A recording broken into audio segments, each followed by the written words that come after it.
In today's video, I'm going to show you how to fix the can't trade issue on Steam. Whether you are new to trading or suddenly ran into a block, these steps will help you get back on track.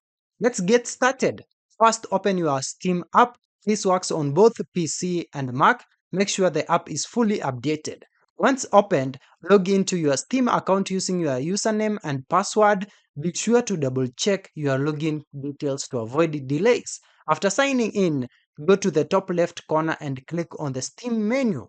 From the drop down, select Settings. Inside the Settings menu, head over to the Security section. This is where you manage key security features tied to your account.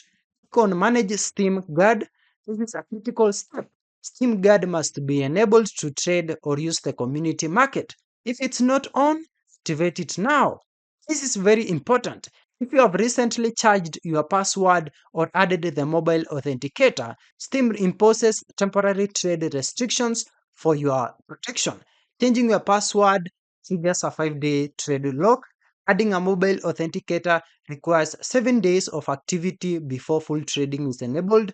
Inactive accounts or those without Steam Guard may face 15-day trade holds. Next, make sure your email and phone number are verified. This adds another layer of security and proves that the account is under your control. Once everything is set, close and reopen the Steam client. This refreshes your session and applies all recent changes. To avoid future trade restrictions, keep Steam Guard active and avoid changing key account settings unless necessary. That's it. You are now ready to trade again safely and smoothly on Steam. Thank you for watching this video.